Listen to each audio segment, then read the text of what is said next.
morning, everyone, and welcome back to Grindhouse, where we drink coffee and talk about movies. My name is Leah Diana, and today, with my boyfriend and co-host, Shawn Tetrault, we will be winding back the reels to 1977. A Japanese schoolgirl and 6 of her classmates travel to her aunt's countryside home, which turns out to be haunted. In a house. Let's get into it.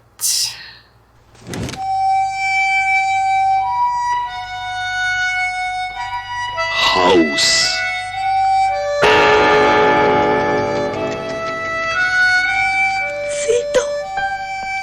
私あなたを救えなかっ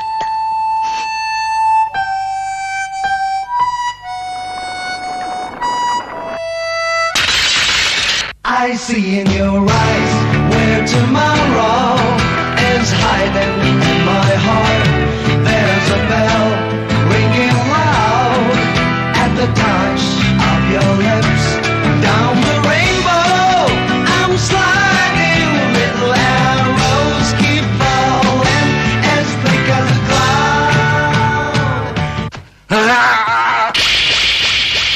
眩しくて怖いのよ。日の光が。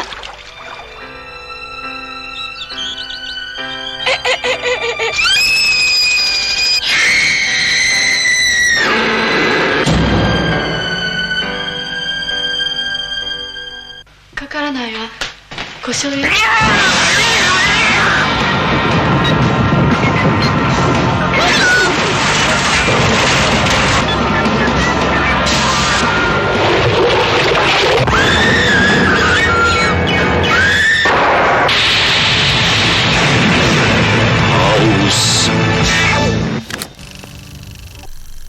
Spread the word, you dirty cocksuckers.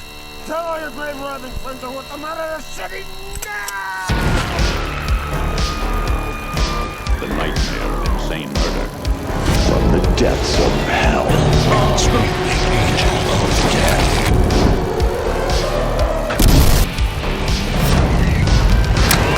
Only at the Grindhouse.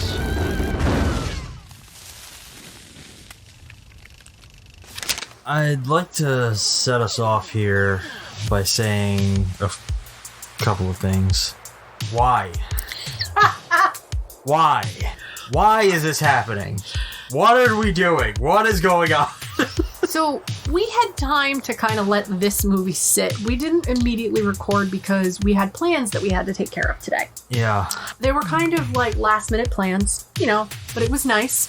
We definitely let this one sink in, and boy, oh fucking boy, was this a ride. So one of the things I read on the internet about this movie is this was an experimental comedy horror movie in Japan. Experimental should be in all caps, quotation marks, and several different colors. Because this movie was a ride. Yeah, that's putting it mildly. I cannot describe to you the ride we went on. And that might be partially due to the fact that the co-writer on this movie was a 12-year-old girl. But we're going to get into that. Yeah. So today, we watched 1977's House. This was directed by, I'm going to try my best to say this name correctly, Nobuhiko Obayashi. That's pretty good. I'm going to let you say who stars in this movie. Alright, so let me bring up... Because note to all watching, Leah is far better with Asian names than I will ever be. It's not a talent, I swear. Starring Kimiko Ikami, Miki Jinbo, Ai Matsubara, Kumiko Oba, Meiko Sato, Eriko Tanaka, and Masayo Miyoki, and Yoko Minahama. I'm not even better than you are. I'm better at Korean, guys. I wouldn't have gotten past the second one. This is put up by Toho Company. Originally released July 30th, 1977. Yes. We don't have any information on budget or what it brought in. It looks like there is a little bit of information, but you probably have most of it. I'm going to let you kind of go into some of the more juicy details that you found. Did you find any details? Yeah, so I found out, like, this movie was a very strange experience for, I think, the both of us. Yes. It was really hard to follow. It was very... I got the gist of it, but it was very all over the place. It felt very wacky, and I even described it in my notes at one point that it feels... It's almost presented like a cartoon at times, and, like, things feel very overly falsified or overacted and weird. Yeah. It's kind of like a live-action anime in some ways. Like, I mean, we have a lot of those now. We have a lot of live-action remakes, and none of them touch this. no, None of them. I'm talking like back in the day types of animes, like things like Ranma or Lupin, yeah. Slayers. Like where it was a little bit yeah. exaggerated all the time. And I think a lot of that came from the fact that apparently the script for this was partially inspired by Obayashi's then 12-year-old daughter. She, at one point, I guess, told him about a fear that she had that the mirror she used would eat her. Okay. And apparently she also came up with a lot of the deaths in the movie. Like they were based on things that she had thought of. And he just kind of adapted all of this stuff into this story. Oh, I have questions for this girl. I have so many questions. I'm looking over this director's kind of credits. He has a lot of movies. Like a lot. He pioneered Japanese experimental films before transitioning into more well-knowns. This was his big movie that garnered a cult following. So this was one of his bigger movies that he did, which is what? That's all I have to say. I didn't do a play-by-play of this movie, did you? No. It was too hard to I was really trying so hard to follow this movie. Now, I've watched a lot of Japanese cinema. I've watched a lot of Japanese anime, live actions. I kind of understood a little more how to follow it, and I kind of got some of the comedy aspects of it, but the horror aspects were laughable. Yes, and I actually might have a reason for that. Okay. And it's not so much a reason. Like, while we were watching this, I started to try and do some research to kind of figure out what I was watching and, like, understand it better. And one of the things I came across was a Weird Watch article written by Eric Fuchs. He wrote this in May of 2016, and I'm just going to kind of read a little snippet from it here. Okay. He says, most people assume that horror needs to be serious. Just think, what is more serious than fear? Laughing is supposed to be a happy emotion. Fear is one of the least enjoyable emotions. Yet horror and humor are natural companions. They're both dealing with the absurd, the unexplainable. Something unnatural or unthinkable is occurring, and whether one laughs or screams often depends on the execution. There's something deliciously perverse about the line right between the terrifying and the silly. The reason clowns are so scary is because they're funny. Think of it this way. It's bad enough to be eaten by a monster, but what if that monster was laughing while doing it? I think that kind of sums up the tone of this. This movie essentially takes the absurd and pushes it towards a horror plot, but it's so absurd that it's just hilarious to watch. Is it bad that I wasn't disturbed and I understood it more because it was funny? No, I think that's partially the intention. And because it was a Japanese film, to me, it made more sense. Like, if this was an American film, fuck no. I'd be like, no. It's because it was Japanese. And that's the thing. Like, you can watch something like this as a Japanese film because you know what that culture is like. Yeah. In film, in animation, you get that their tone is much more lighthearted than we make here. Yeah. If you try to do the same thing here, it would be laughed out of town. Like, it would just be, people would bastardize the filmmaker and they'd never be heard from again. Exactly. Watching this for me was kind of like, okay, I get why they're doing it this way. it fits in with most of the other stuff they were making at that time. It definitely doesn't play as well here. Honestly, it's surprising you say that because it says here that it received negative reviews but was a box office hit in Japan. It received a wide release in 2009 and 2010 in North America, where it received more favorable reviews and has been a cult-followed movie since. This is a bigger cult following in America than it is in Japan. It is, but it also did better in Japan when it initially released. True. I think this is definitely one of those things that like people here would find once they released it, see how ridiculous it is, and then tell all their friends, and then they would tell their friends, and then there would be watch parties for it. Like, it's so off the wall that people are gonna flock to it. Yeah. With all of that being said, I will say one thing about this movie. This made more sense to me than some of the other international films that I've ever seen. And I've seen a lot of like Japanese films, Korean films, Taiwanese films, you know.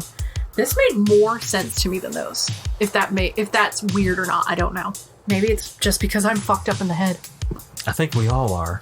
I think the two of us more than a lot of other people, but you know, that's a discussion for another day. Some noteworthy things about this movie, it's presented in a 4:3 aspect ratio, which is, at that time, was television standard. I thought that was charming because we just watched The Labyrinth, which was widescreen. Yeah. It was widescreen. This was not. This was just a normal aspect ratio.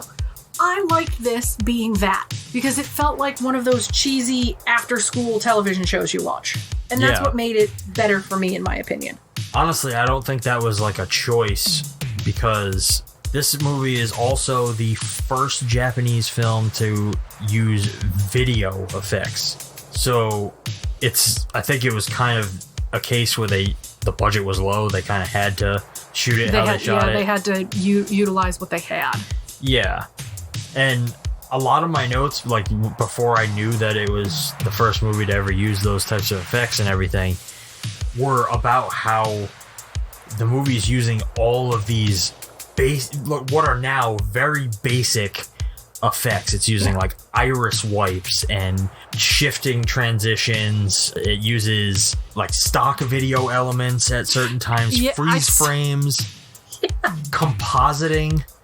Tons and tons of compositing shots. And if you don't know what a compositing shot is, it's essentially where they shoot something usually on a blue or green screen. They key out the background and they composite that image over another image. And they do that so much throughout this movie. It is crazy. It is insane how basic it is, but it's insane how genuine it feels too. No, what's insane is the fact that they stop motion animated a live actor at one point. Look, this movie has its problems, but I really think I'm going to go to bat for this movie. I might. I mean, it's got a lot of charming elements. I'll give you that. It's got a lot of highly stylized lighting that I really enjoyed. In a lot of ways, it's ahead of its time. Yeah. Like, I almost felt like they approached this movie with the mindset of, we're going to be the ones to use all these new and incredible effects that we have at our fingertips. There's a reason that nobody does this, but I commend them for trying. I felt like they used a lot of modern techniques. They blended it with some old ones, where you had a whole scene that was like a flashback into black and white with an old film look. That looked really cool. The score for the film is now infamous. Yeah. To the point where I've never seen this movie before today. But you knew the music. But I as soon as I heard it, I was like, I recognize this music. I had heard it somewhere else. It's incredible. It's so simple, but it's very haunting. I feel like it could have been taken more seriously if there's no comedy aspect in it, because the music really did make it a very different movie. Yeah, I agree. Like, I don't know. I think the comedy gives it something though. Like, it definitely sets it apart from anything else you might see. It gives it that Japanese flair. Yeah, and like this movie, it does some things that are just so off the wall that I'm having a hard time even putting it into words. It chooses to not give any of its characters names. They all have nicknames. They all like Gorgeous, Fantasy, Mac, Sweetie, Prof for professor. Kung Fu. But they all had reasons. Gorgeous was because she was very pretty. Fantasy because she always had her head in the clouds. Mac because, and I was so mad, because she was fat. She was not fucking fat. She wasn't even close. She was barely chubby. She because all the other girls were twiglets and she looked more athletic. Kung Fu and her looked about the same, only Kung Fu was taller. Mac had a little bit rounder face. She had mochi cheeks, as I call them. The push. You want to poke them. You want mochi. Some of my friends will understand. You got squeezable cheeks. I have those cheeks. I'm fat though. But just when they were like, oh, we call her Mac because she's fat. But you call one of them Kung Fu because she's good at martial arts. But yet her hair is more curled and stylized, and she's wearing more makeup than all the rest of them. By the way, they showed off Kung Fu so much throughout this movie. Every goddamn moment they broke into a stylized Kung Fu sequence where she was batting away flying objects. And let me tell you, Kung Fu's death in this movie was my fucking favorite. That's because it comes up at the point in the movie where everything is just pure chaos and you have no idea what's going on. So we're going to try our best to run through this movie sequential, but I really think we should touch upon each girl's death and all the weird shit that happens, really. I'll fucking try my best, man. So, this movie opens up very whimsical in a Japanese school where two girls are talking about what they're doing for their summer vacation because it's May, it's summer vacation time, they're getting ready to do their whole thing. I'm going to stop you right there already. We're not even into the first 5 minutes of the movie and he's stopping me, guys. So this part, I don't understand Japanese culture sometimes, so maybe I'm misreading it, but this felt so homoerotic in a lot of ways, and I mean this in the female sense, but they come out of the school and it's all dreamy, and then they embrace each other, and they're staring into each other's eyes as they're telling each other what they're gonna do. I guess this is okay. So you might understand what I mean when I say this, but a lot of people might not. This is very fan servicey. This is a movie that was aimed towards men. Honestly, I believe so. Okay. If you think of this as a fan service movie, what's one thing that a lot of men love about Japanese culture? Japanese schoolgirls. Yep. The little school. Right. They all looked like fucking Sailor Moon. I do not know if Sailor Moon was out in 1977. I do not believe so. They're all dressed in that stylized stereotypical Japanese schoolgirl. Yep. Yeah. And they were all very close. There weren't a lot of boys. I didn't see any boys in the school. I think it might have been an all-girls school. They were talking about, this guy is dreamy, this guy's manly and handsome. None of the men they were talking about were handsome at all. But Japanese standards are different than American standards. So true. I'm not knocking it. He in another culture, this Mr. Tonga, whatever he was, I still don't know what the fucking point of him was. I still think he was supposed to be the chaperone, but why would they have a male chaperone and girls going to... We're going to complain, but I'm still going to bat for this one, kids. So it's very dream sequence-like. You learn that Gorgeous is supposed to be going to visit her aunt. And she's going alone, but she was going with her dad. Now, all of her other friends are supposed to be going to a training camp. I don't know what kind of training camp. I don't know where they were, but there were 6 girls that were going. And when Gorgeous goes home, her dad just returns because he's a director. He does filming. Gee, it mirrors the director. He comes home from Italy, but he brings his new fiance. And Gorgeous is told, this will be your new mom. I'd like you guys to get along. And of course, like all teenagers in all movies that we've watched today, like The Labyrinth, she does a stomp slam into her bedroom and says it's not fair, basically. Before you go on. Stopping me, number 2. No, this one's actually for effect. Okay. So one thing that I would like to preface about this movie is that this movie is populated by a bunch of women, a bunch of young women. Nearly all of these actresses that appear in the film are largely untrained or inexperienced in terms of acting. Most of them were models, things like that. The only true veteran actor was the aunt. Was the auntie. Yes, the aunt was a true veteran actress. So, performances aside, I think they did pretty well. They did fine. I think Gorgeous did well. They were fan serviceable. Gorgeous was still pretty good. I think Gorgeous did a good job, and I think Fantasy did a good job. Because it was supposed to be the one who is being haunted, and then the girl that you're like, oh, you're just crazy, you're just insane. Now, I will say, some of the performances were fucking terrible. And all I have to say to you is watermelon.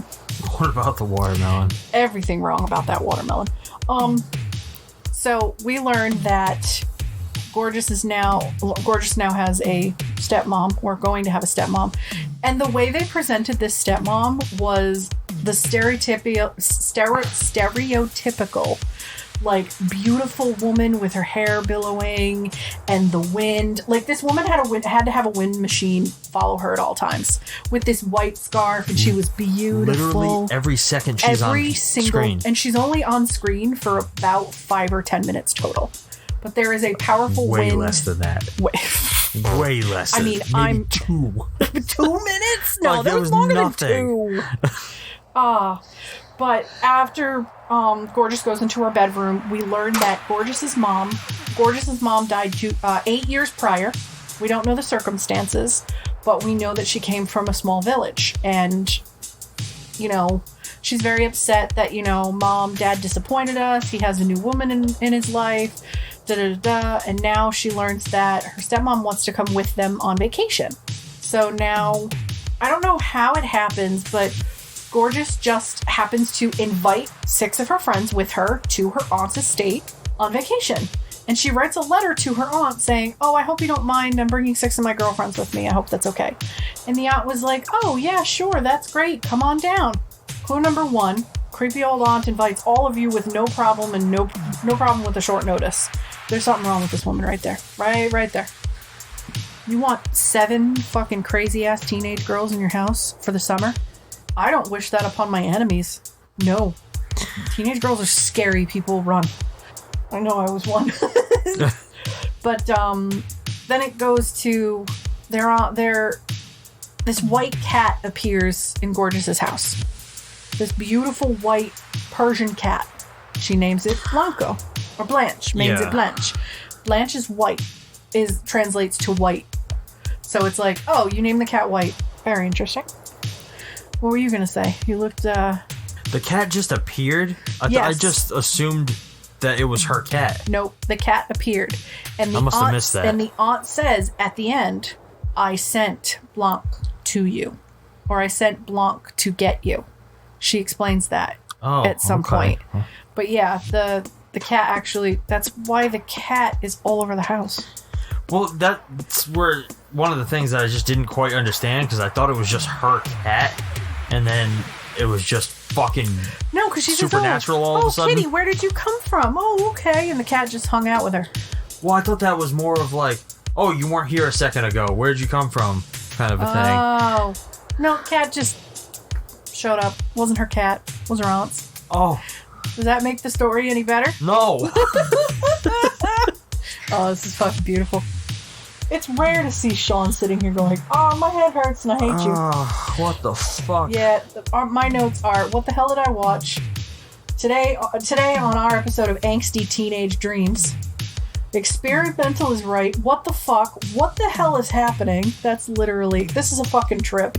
I don't have real notes, guys. Sorry. No, I don't have much here.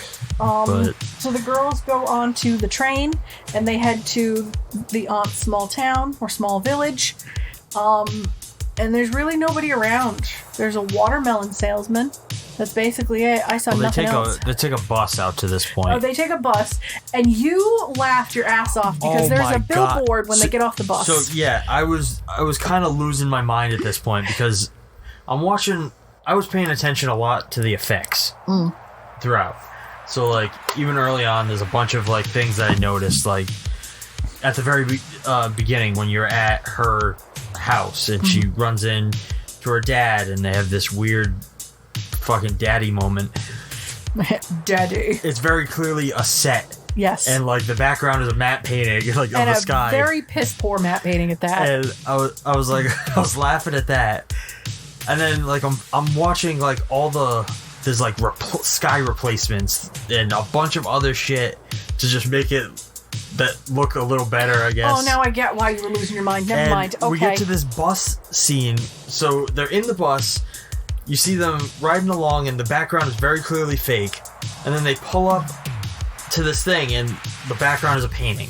Yes. They're all getting off the bus, and then it cuts to a wide shot, and they're in front of this beautiful vista.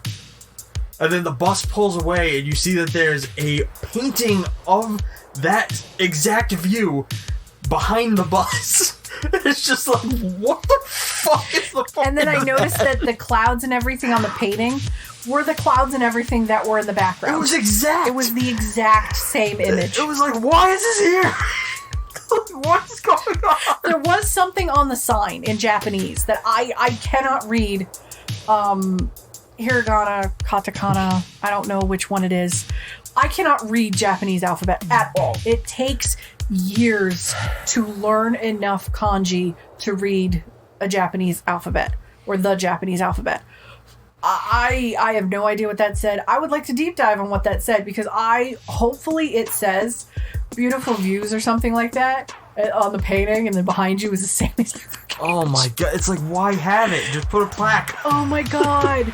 Take a picture here instead of, this is the view you can see. Look around the painting, it's right there. Just put a sign. Just put a sign that says beautiful vista. Oh my god. You were losing your... I was dying because it's just so stupid. You were losing your shit so much that I'm like, do we need to pause this? Are you okay? Oh. And then they get off the bus there, and they have to trek what looks like 10 miles through the woods, over a tiny bridge, through like this scary haunted forest. Then they end up at a watermelon salesman in the middle of nowhere. Yeah. I don't understand that scene. I really don't understand the ending with that scene. Yeah, we'll get there. But that scene basically exists to point them towards the house, which is what looks like another 10 miles through treacherous jungle up on a hill. You're telling me that bus couldn't get any fucking closer? Apparently not. Or did that billboard say, do not go here, this is haunted or something? We don't go down that road. We don't go down that road. There wasn't enough pets for the pet cemetery, so they couldn't put up the sign. Oh. So, all the girls get to the house. And from here, it is chaos. It is utter chaos. And, something I want to mention is that, like, up until this point, the movie has moved at a pretty fast pace. It's pretty quick. Like, everything is just blah, blah, blah, blah, blah, blah, blah, and then we get to the house, and it feels like time slows. Because if you notice, from they get in the house, it's dusk. And from when this is over, it's morning. So this is over like a 10 to 12 hour period, this movie, when they get to the aunt's house. So they get there, and the aunt's outside to greet them. She's in a wheelchair. She can't walk. She's very frail. She's very old. They roll her into the house, which looks decrepit. Which, by the way, this actress is very much not old at this point. Honestly, this woman looks like she's fucking my age. She's like almost in her 40s. That's what she looks like to me. But all these young girls are young, like very young, like maybe, I would say with the nature of what was in this film, they better have all been 18. Oh, they had to, I'm sure they were like 18, 19, 20. I hope so, because there is one scene where I'm like, how old is this chick? Yeah. So, a couple of things I want to mention here is, like, now that we're getting into the house itself. Yeah. They started to implement some weird shit once they get into the house, which is to be expected because the movie's about a haunted house. Yes. First thing was that the second they walk into the house, I don't know if it was just me, maybe it was because of the Japanese nature of everything, but like they walk in, the door makes this really loud creaking sound, and it almost sounded like they overlaid like a girl moan. Did you understand why? No. Okay. I don't know if it was actually there, if I was just hearing things. So yes, it was actually there, and this is how I understood why this was. Every single inanimate object in that place is haunted by the spirit of an unmarried girl. Oh wow, I missed that. Okay, so that was the whole point, is when, spoiler alert, we're gonna kill the whole movie at this point, but the reason... fuck this movie. Watch it. Just watch it. Just watch it. Just watch it to understand. But the reason why the door, when it opened, it moaned, is because every inanimate object is haunted by an unmarried girl. The whole point of the aunt is after she passed away, she kept living. She's a spirit. She's like the Grudge. She's one of those spirits. Yeah. She never she never fulfilled what she wanted to in life. So now, if an unmarried woman or girl comes through that door, she must kill her to survive as a ghost. So 7 young women coming into her house that are unmarried, she's set. That makes so much more sense. So every single inanimate object is a girl that's being that was taken. Okay. So in order for those spirits to continue, they have to kill these unmarried women. So if you notice, the aunt really only went after the niece. Yeah. She kind of, ate Mac, but that's besides the point. But she only really went after the niece, and she took over the niece. But the niece at the end said, my friends are going to wake up soon, and when they wake up, they will be hungry. It's because all of her friends are now encompassed in this house. Yeah. So that's why when you said, it sounded like, yes, the door did moan. It is a girl. I thought I was hearing things. No, because anytime they touched something or moved something, it made a noise, a laugh, a giggle, a cry, a moan. See, I thought most of that was just for effect. No, and I got that by midway through the movie going, this house is full of spirits. Okay. It's not just the aunt. The aunt is the main spirit, and all of these girls are encompassed in. That's why she was like, the refrigerator's broken. It's not working. There's no girl in the refrigerator yet. That makes so much more fucking sense now. Why, when she was in the onsen, why... The onsen's the Japanese word, right? Not the Korean? No. No fucking idea. Onsen's Japanese. I'm really sorry. I'm going to get some words mixed up here. When the girl was in the onsen bathing, that's why the hair encompassed her. It wasn't the aunt. It was another girl haunting that bathtub to take her. But it ended up she didn't take her because that was for the aunt. She couldn't take her. Okay. Huh. All right. It makes a little more sense when you understand. Yeah. I could be wrong, but that's how I interpreted it. Because when they put the watermelon in the well didn't have anything haunting it. Once she tried to get that watermelon out, now Mac is haunting that well because that's where Mac is now. Yeah. When the girl got eaten by the piano, she was eaten by another spirit. That's why it didn't completely accept her. When Sweet got eaten by the mattresses, that's why she's in the clock now, because she's haunting the clock. Okay. Yeah, alright, that actually helps a lot. So it kind of like, okay, when he says a lot, it may be like 2 or 3% of an understanding of this movie. This movie is I could be mess. I could get schooled by somebody who knows this movie better, and I could be wrong. But that, like, so that's not the only thing that, like, started to happen that was weird. Yes. Like, so I had noticed that when they first walk in, and then while they're talking to the aunt,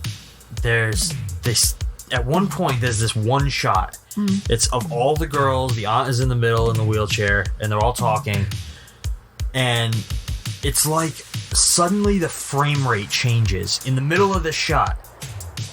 So like everything's moving just fluidly, like as it would, and then suddenly it's like somebody changed the frame rate on the camera, and the aunt is like moving a little bit, and her movements are stuttered, and then it goes right back to normal, and it's like, what the fuck just happened? And that's not the only time this happens. I think that's meant because the aunt isn't alive. Maybe? I think the aunt isn't alive right there and then, so maybe that's... I didn't catch that. I caught it when she was like doing like those weird dancing moves. See, those were like, it was emphasized. Yeah. It happens in the middle of a single take. So it like makes no sense why it would happen. Unless they fucked up on like putting the tapes together. Maybe? I don't know. Like, it's so weird.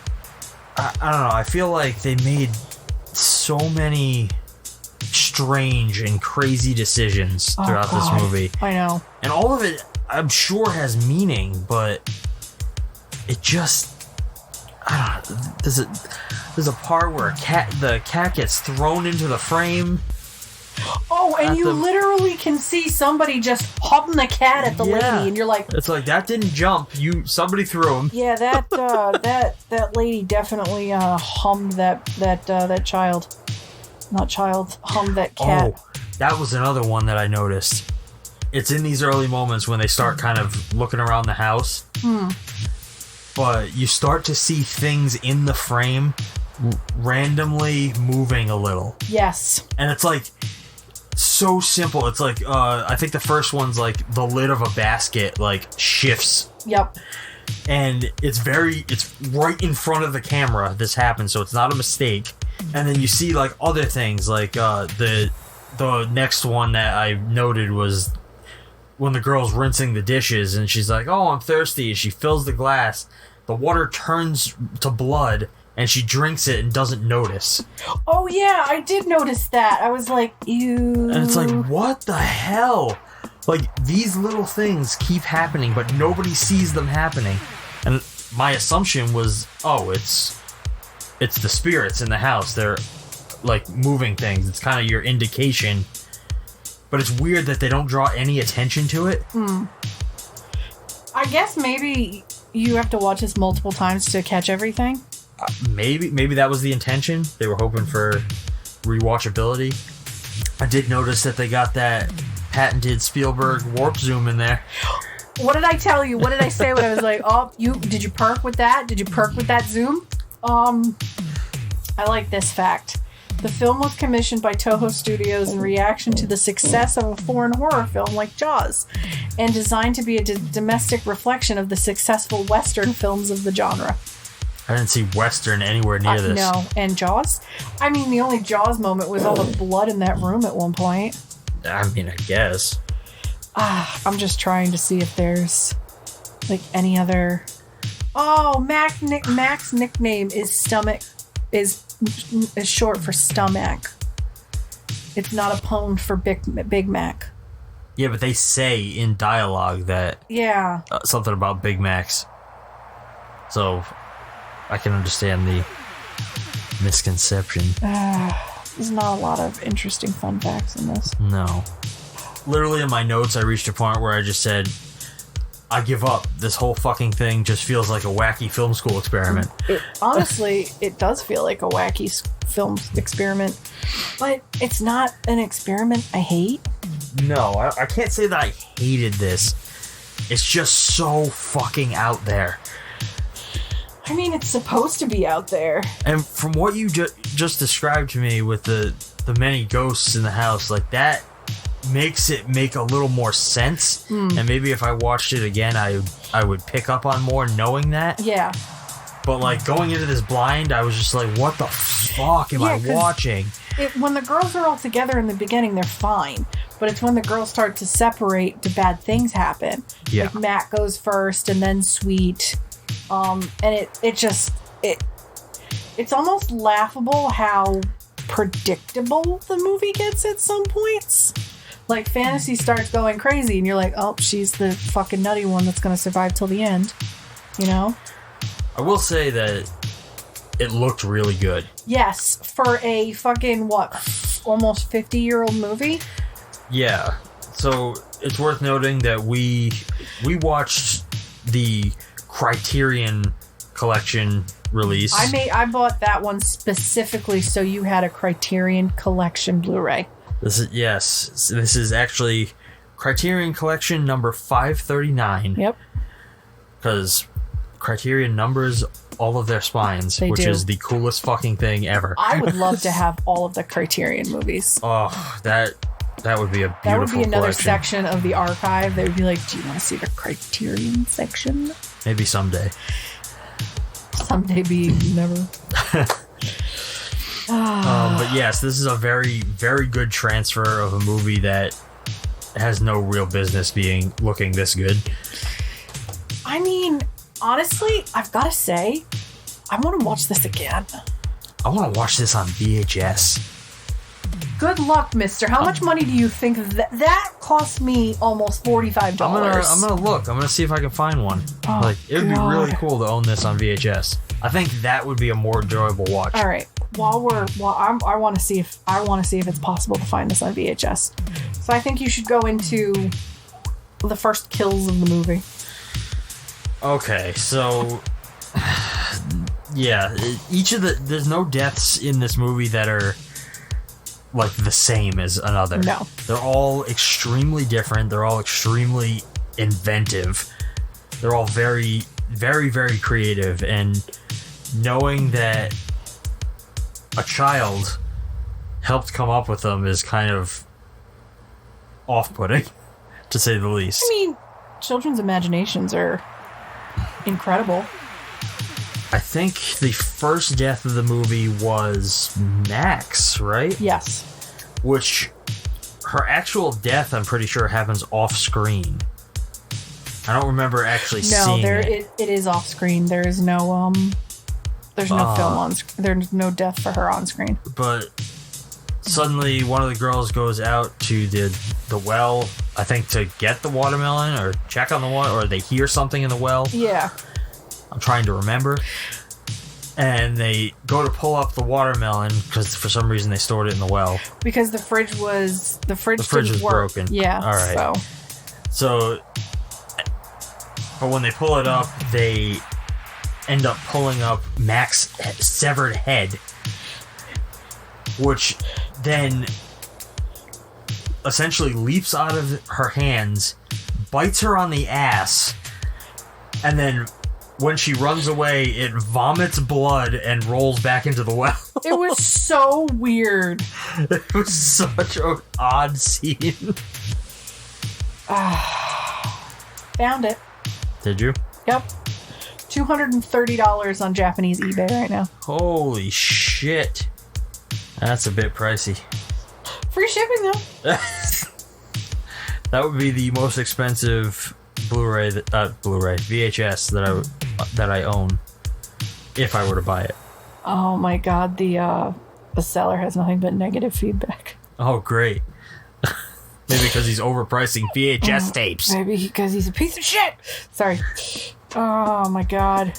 The images for this is completely different from what we have now. Yeah. It's that end image of just the house with the tongue. The evil house with the tongue stretched out, which is the closing credits, by the way. Oh my god. Who was the second death of the movie? Second death was Sweet, where she was cleaning the house. Was this the pillows? Yeah. Oh, no, mattresses. She was killed by mattresses. Those were mattresses? So, because Japanese mattresses are weird, they don't have, like, a lot of traditional old ones aren't like what we have. It's a rolled up mat on the floor. It's one of the. Right, yeah. It's not a katsu. That katsu is a breaded chicken or pork thing. The actual name doesn't matter. My friends, please don't kill me. I forget all of my Japanese stuff because I got into K-pop a few years ago, and all of my Japanese information is jumbled with Korean. Some people who are learning second languages understand that I think with an English brain. I think with an American, you speak English brain. So when I'm trying to remember words, I've gotten to the point where I know certain Japanese words or certain Korean words. I don't remember the English word. It's getting to that point where I'm like, oh yeah, no, that's sunbujige. And people are like, what the fuck does that mean? It's like the white stuff, and it's in a clay bowl, and people are like, tofu? It's tofu soup? Yes, yeah, tofu soup. But you can't get out of that, like, you learn something in another culture. So now I've gotten to the point where I'm starting to relearn a lot of English stuff. And now I can't remember the Japanese stuff that I learned years ago. Jesus. Look. Alright, so Sweet gets killed by mattresses. Yes, so she was cleaning up. She was cleaning up the floors, and then she got distracted by a doll. And when she went in there, the mattresses and blankets and pillows fell down on top of her. And Fantasy was like, oh, I can hear Sweet screaming. I can hear Sweet screaming.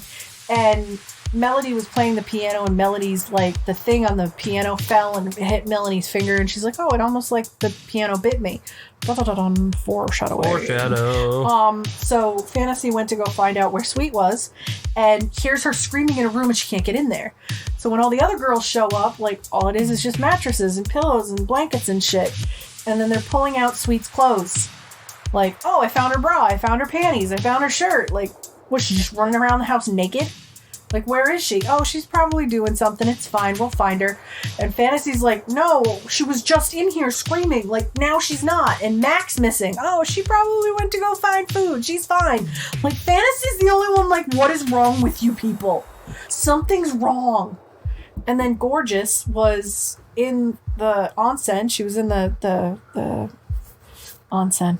Bath. Thank you. She was in the bath, and she gets out and she goes upstairs. Who thought you were just gonna start screaming into the mic like ah? She goes upstairs, finds her aunt's room, and starts like going through her aunt's room, and gets cursed or possessed through the mirror. And now her aunt has just possessed her body.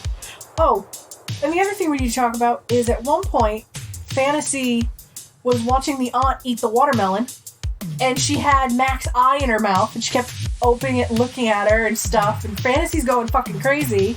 Yep. And then the aunt disappears into the refrigerator and starts dancing with her shoes off on a beam. I don't know. Like, I don't understand. Like, it was like, okay, I ate one of the girls, I have energy again. Now I'm gonna go haunt my niece. Why am I here? I don't understand any of this. I'm telling you, our frustration is not because this movie sucks. Our frustration is you need to watch this multiple times and may never understand it. Oh my god. But it's a fucking trip. So what's the next step? Oh my god. Don't troll to me, mister. No one knows what Troll 2 is yet. They all know what God. Troll 2 is. They're just terrified that we're going to get to it at some point. We are going to get to it at some point. But we have to watch the first Troll to get to the second one. Yeah. So, Sweet dies. Gorgeous gets possessed. So it's Kung Fu, Fantasy, Professor, and Melody that are going through the house like, okay, we believe you. Something might be wrong. So Gorgeous comes downstairs and goes, oh, I'm going to call the police and see if I can get a hold of them. If you notice when she takes off the receiver is screaming, help me, get me out of here. Like, what are you doing? That's people in the house trying to escape. See, like, so many things make more sense now. Like, if you don't, like, that, I didn't understand at that point. I was like, why is the phone screaming, help me, call the police, help me, get me out of here? Like, I don't understand that. It wasn't until, and this is where I realized it, it wasn't until Melody's death, when Melanie was playing the piano, and you see the piano taking over her and, like, eating her, and she's laughing while she's being eaten because she's being possessed by the person in there. Yeah. That I was like, oh, and then remember when Fantasy said even the goldfish aren't alive? Because the goldfish are possessed by dead girls. Jesus fucking Christ. So who knows how many young women have been killed in this house? Now, I just read a book called Nothing But Blackened Teeth. Yeah. That is almost along the same lines as this movie. But it was a very dark book. It was, and if anybody who wants to read this book, I recommend it. It's only about 130 pages. It's a very short book, but it's based off a Japanese myth that when, the myth is, and I'm not 100% sure of it, is if a woman is betrothed to be married and her betrothed dies, she will haunt that place, but she has to keep taking the souls of unmarried to survive as a ghost. And I think it's kind of along the same lines. The one that I just read was very dark, very gruesome, very, very bad, where they have to make sacrifices for it to keep going. I feel like this is along the same lines, but only they played with it a little more and had a lighthearted kind of horror spin to it, where it wasn't gruesome, nasty, and terrifying, because you could remake this movie and make it fucking terrifying. You'd make it a lot more of a slow burn. This actually goes into our how would you remake it, so I'll wait for that. But this is a very long-standing kind of folk tale, I believe, in Japanese culture about women that are betrothed to marry and they lose their love. And at the end, it did have like one hell of a message about, you know, being connected with love and always having those people that you love around you. So it was a sweet message at the end, but a fucked up way to get there. Melody gets eaten by a piano. I can't describe the scene where Melody gets eaten by a piano. It has really bad green screen. It is fucking funny as hell. And then at the end, only the tips of her fingers are still playing the piano. Oh my god. Oh. And then we get to the best death in this entire fucking thing. So now Melody's gone. So Fantasy, Professor, and Kung Fu are trying to find a way to get out of the house, and they realize they're trapped. They can't. The house has sealed itself. They can't get out of this house. So Kung Fu is trying her best to ward off. Now does that scene make more sense that all the things were attacking them because it was other spirits? Yeah. So all the stuff in the house starts attacking these girls, and it's the spirits of other people. So Kung Fu's like doing her little Kung Fu moves, trying to keep all the stuff away from the other two girls. And Kung Fu's like, I'll get out, I'll call people. And when she went to go make the call, it was people screaming, and then the phone tries to strangle her. So she escapes and gets out of there and gets out of the way. And Professor finds the aunt's diary upstairs at one point and is reading it and finding out that the aunt died many years ago. The power is in the cat's painting. I cannot tell you where we got to that conclusion because there was so much chaos I couldn't pay attention to the story. No, and throughout the movie, they show the cat off a lot, and they always do the green eye glint of the cat. Yeah. But they never tell you anything about why the cat is important. Yeah, they don't. All you know is the cat's important, and the cat painting needs to be destroyed in order to release the power or something like that. So Kung Fu tries to do that. She tries to. It gets in the room. And then the ceiling light electrocutes her and eats her. It comes down on her head, starts electrocuting her, but then it's like slowly consuming her body. Yep. And then it gets to a point where only her foot's showing, but then the bottom half of her torso breaks free and Kung Fu's the cat painting to the point where it rips, but the cat's mouth grows into slowly what the picture is, that gruesome, weird, kind of face. And then you see like Kung Fu's leg go in a drawer and get finished eating, and then the girls are floating on one of the mats. Yeah, because the floor breaks open and it's just a river of blood. It's coming, and the blood's coming out of the cat's mouth and all the fixtures and stuff. So now these two girls are floating on this. Mind you, he and I are looking at each other like, you almost think we're fucking insane. Honestly. But this is literally what is happening in this movie. One of our friends came to visit me yesterday because I've been home because of my surgery. She came to visit for the first time because unfortunately my friend Alicia hurt her ankle right around the same time where I got my appointment to actually have my leg looked at. So she's been kind of doing this same like leg in a boot kind of journey as me. So she finally kind of got the clearance she could come up our stairs because we have a set of stairs over here that are a bitch to get up. Anybody who has bad legs, bad ankles, good luck getting up our stairs. Like right now, I hurt for 2 days after trying to lift my fat ass up these stairs, god damn it. So she was like, oh yeah, this looks cool, I'll watch this with you. Alicia, I'm so glad you didn't watch this with just us. This is a group project. I will bring this to a group night. I feel like someone with ADD issues as much as she has might actually be able to make it through this movie because it's constantly changing. Yeah, this movie was a ride. And I think, honestly, we're giving this to Seb and Alicia. I'm going to give this to them and be like, good luck. Godspeed, my friends. Maybe you'll understand this movie a little more than we will. Because they're very deep into Japanese culture. Yes. And so is my friend Erica. So I'm going to let them have it first, and I'm going to give it to Erica, and I'm going to be like, your homework is tell me what the plot is. Tell me exactly what the fucking plot is of this movie. I mean, it was a trip. So now we get to Professor and Fantasy are riding on one of the mats in a room full of blood spewing from the cat mouth. For some God-known reason, Professor's glasses just happen to fly off her head. They fly off her head, but you see the wire pull them off of her face, which made me laugh because I was like, some of these movies are not meant for Blu-ray. Just like The Labyrinth, some of these movies were not meant for modern technology. Right. And you see Professor like, oh my god, my glasses, I can't find them. She falls in the water, and then she's naked. For whatever reason. She's just naked. I was sitting there at one point going, we're going to see vagina. We are going to see little Japanese schoolgirl vagina. It's like all of a sudden... I was like, oh my god, please don't show her bits. It's like all of a sudden the director just realized, hey, I can make these people naked. I can have boobs. Like, Gorgeous was naked in the bath, which made perfect sense. You know, that's not a big deal. One of the other girls got naked. Yeah, I don't remember why she was.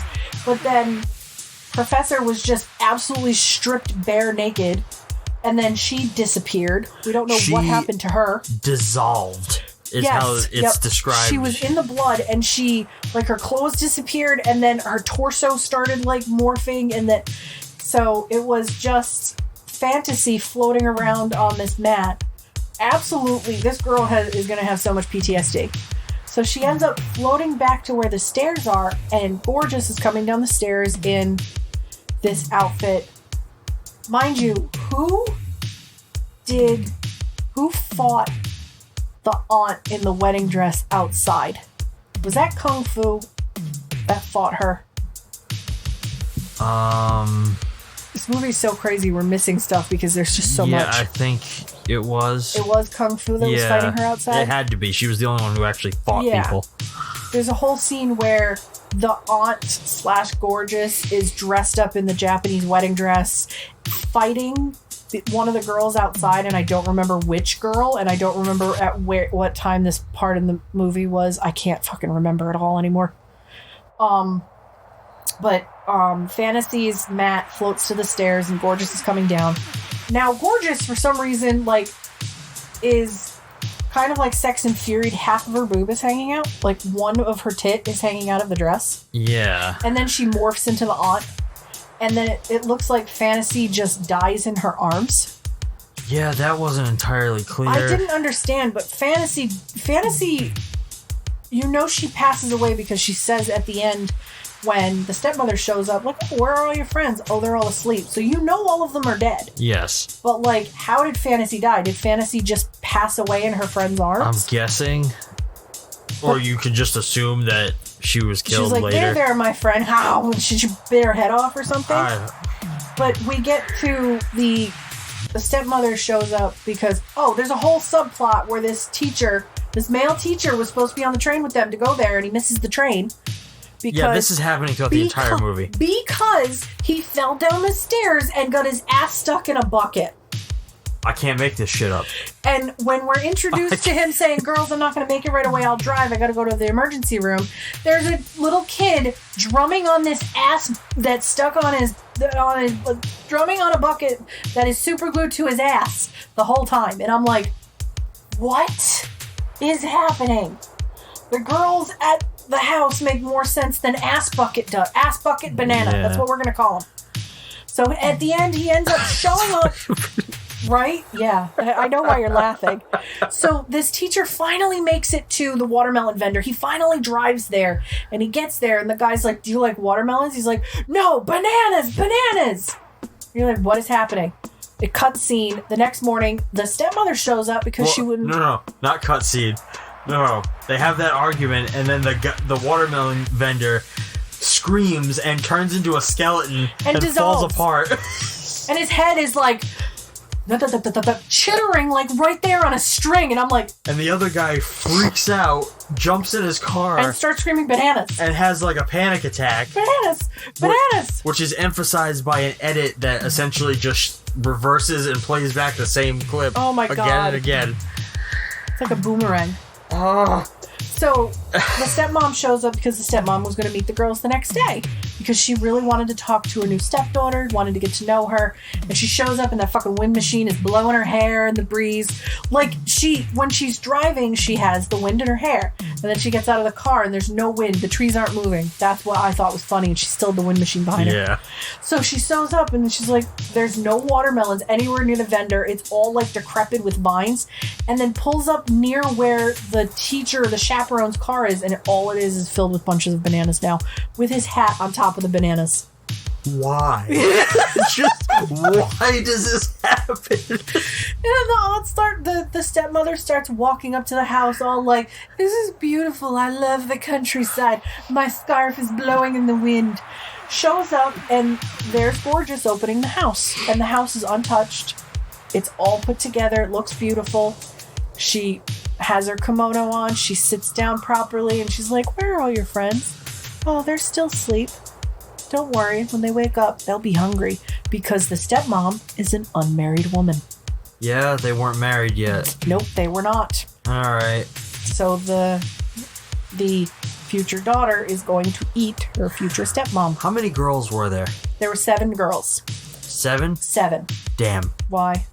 I had a small theory about that ending sequence because, like, you see her opening up the house, and there are multiple paintings of the white cat.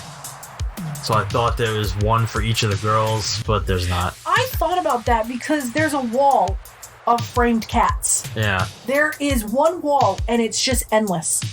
And this cat, these paintings of this cat is everywhere. So I was thinking maybe you might be onto something with that because I don't remember there being that white cat painted on the wall like that. No, there weren't. So I'm wondering if that was supposed to be every that. room where a girl dies, there's cat paintings. Like, the cat's leaving its mark for its victims. Maybe. I don't know. But that is literally how the movie ends. Yeah. How you doing, buddy? How you feeling? You feel violated? I feel like my mind has been wrapped. Has your mind hole been fucked? Yeah. This one was a experience. Ooh, doggy, this was a ride. I can't put it any other way. This was a fucking experience, and I can't wait to get to these closing questions. All right. Do you have any more fun facts about this movie? No. Okay. You want to get rolling on the questions, buddy? Overall thoughts on the film. My overall thoughts is this is amazing. This is as ridiculous as I wanted it to be. When I had first seen this poster, and when you first see this poster, you're like, it's just a poster of an orange cat with a menacing eyes and mouth. It's fucking striking. And it says house.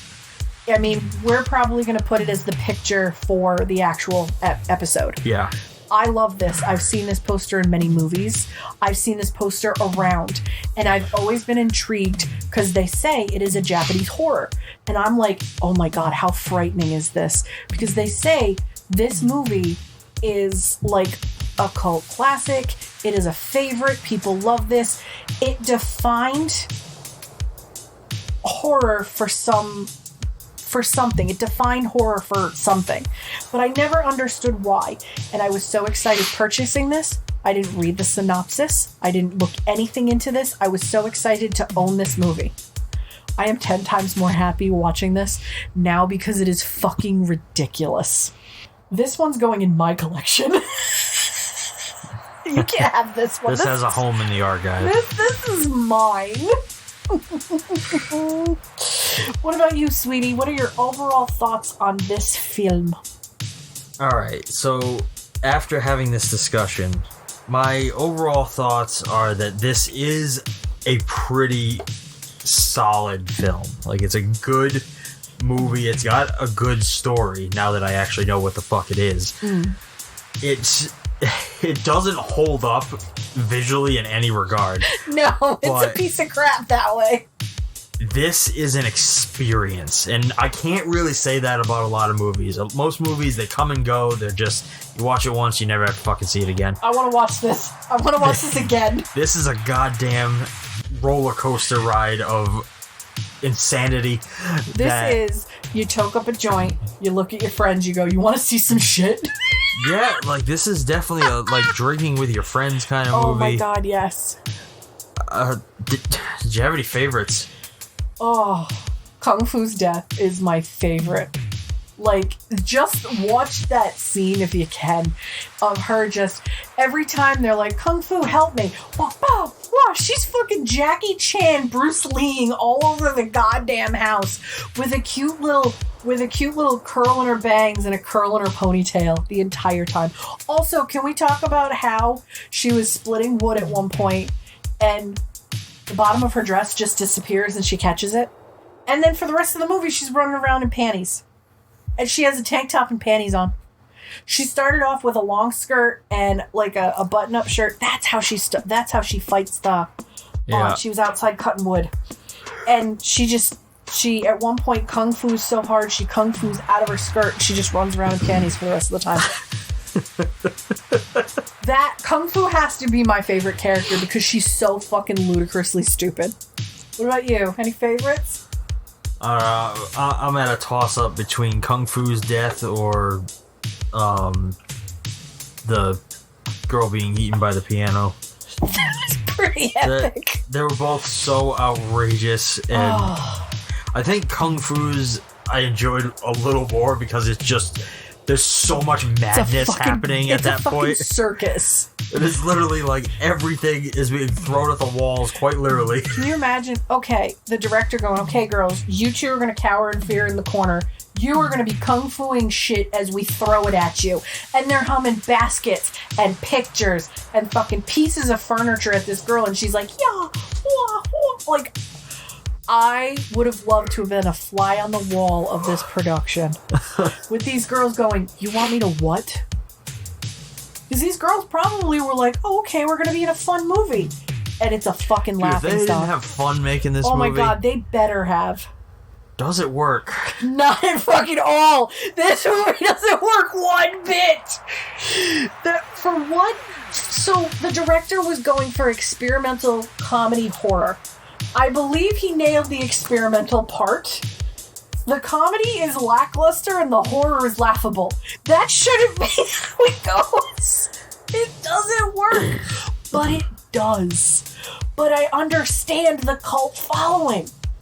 For some reason, this movie has me like, I want a poster, I want the VHS, I want to put it on in the background of everything that, if we ever, like, film stuff, I want it in the background of Kung Fu doing all weird shit. Like, it doesn't work. It doesn't. But it does. And I hope people understand when they watch it. What about you? I ultimately, no, it doesn't work. It's hilarious, but it's not cohesive. It's not coherent in any form. No. It's fucking ridiculous and stupid and wacky, and like it makes no goddamn sense. We did miss a whole thing. We found out why the aunt is like this because she was set to marry someone right before the events of World War II.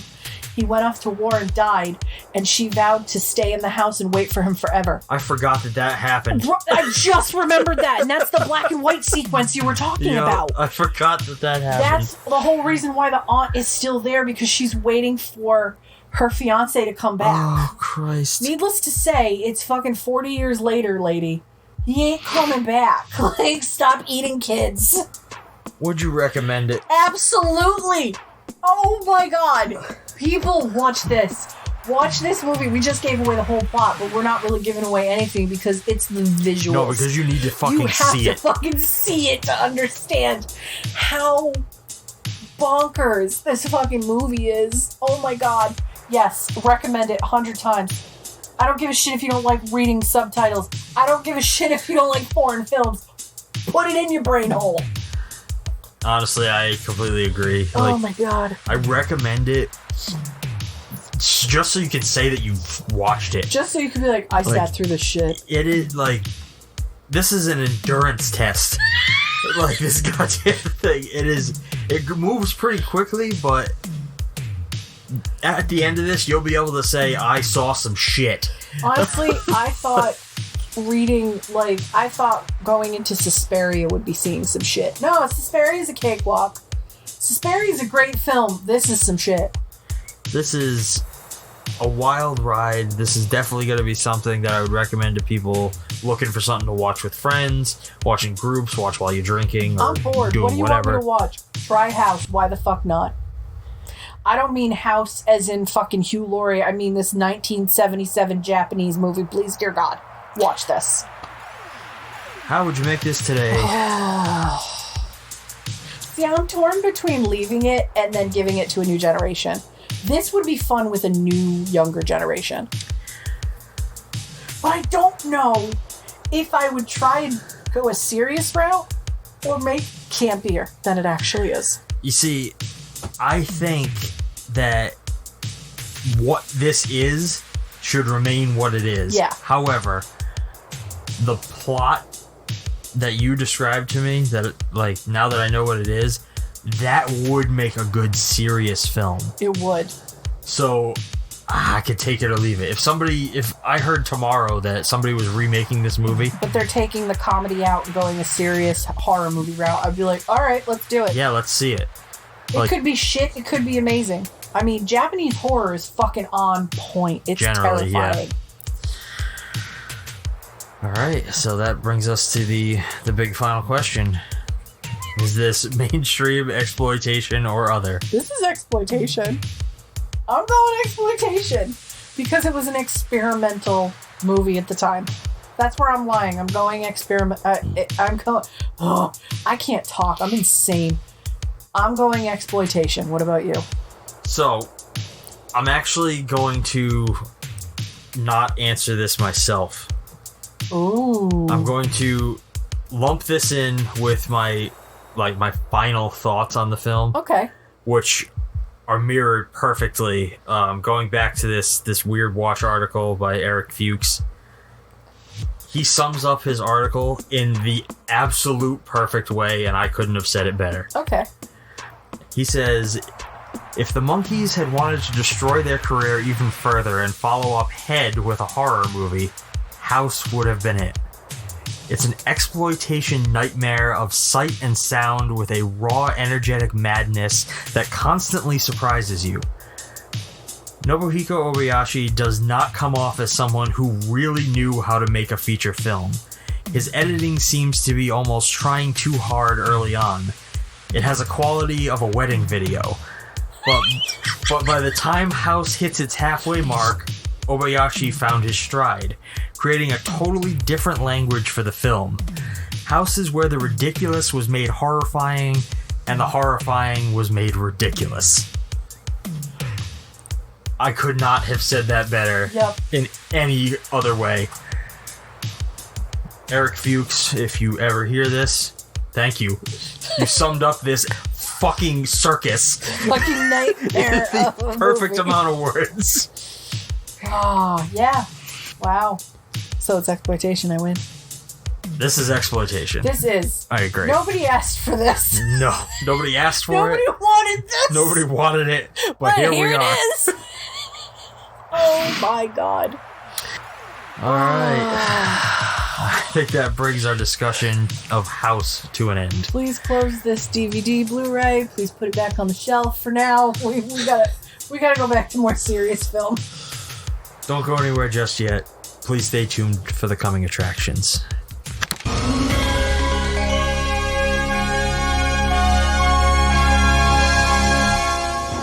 Come get your bags, guys. This place looks worse than the projects. It started out small, It's got measles bumps. It's a tick. Vampires of the insect world.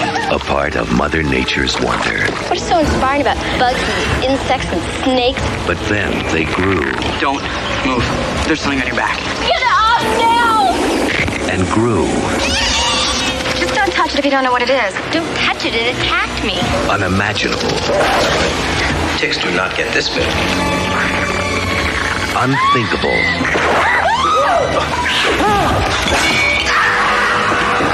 unbelievable.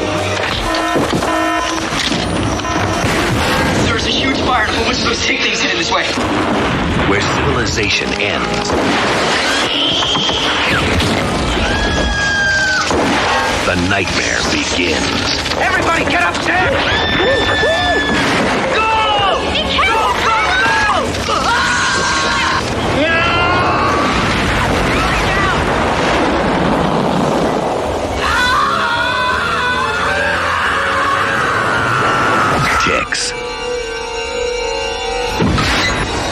It's not nice to mess with Mother Nature. Well, Leah, I guess it's time. When you told me how much you paid for this movie, this was our first year of dating when you bought this, if I remember, like first year. No. Or maybe second. I wasn't living here yet when you bought this. No, this was before you moved in, but I had been here for a while, so. And I remember you being like, so I made this decision. I was like, oh, okay, what did you do? You're like, I bought a film. Okay. Bought a film for $70? 70 something. I think it was like 73 and change. A Blu-ray of this movie. I don't know what this movie is. It's just called Ticks. But this is a movie you liked as a kid. Yes. So my history with this movie started early on. My grandmother had this videotaped, I think. I don't know if she taped it off of television. So this was a Black Spine movie? She taped this off of... I think she taped it off of a rental. Oh my God. And I had watched that version growing up many times. And this movie, I remembered it fondly. It was cheesy little creature feature with all practical effects. It stars Seth Green. What? And Clint Howard is in it.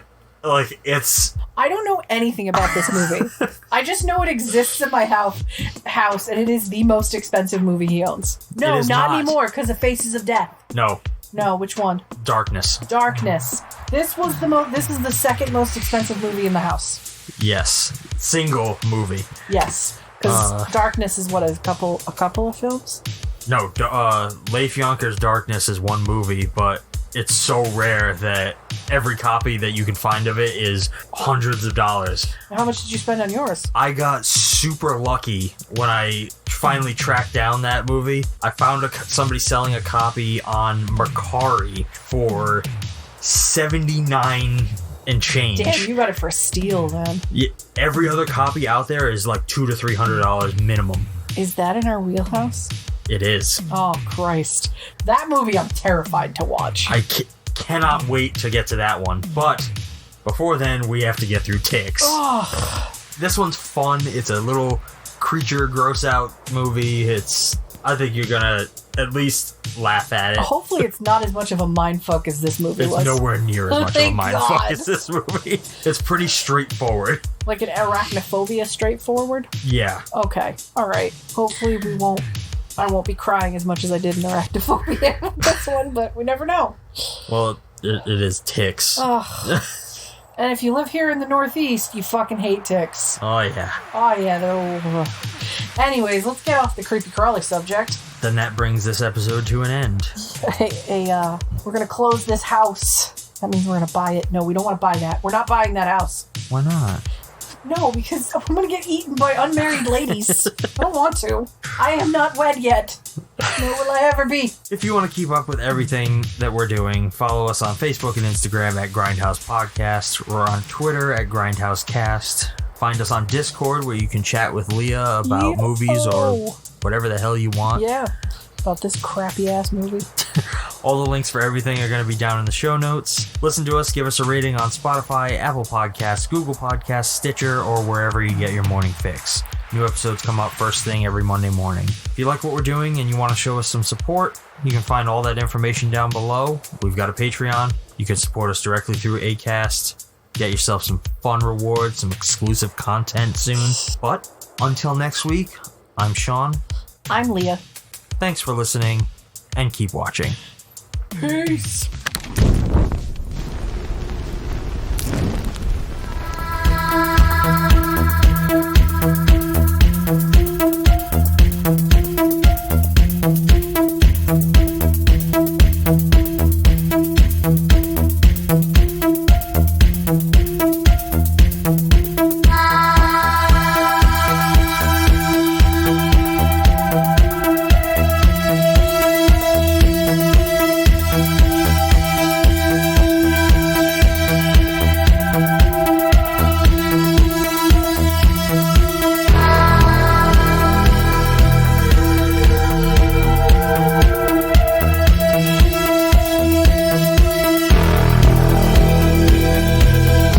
Shocking nature of many scenes in this film, It is definitely not recommended for the squeamish.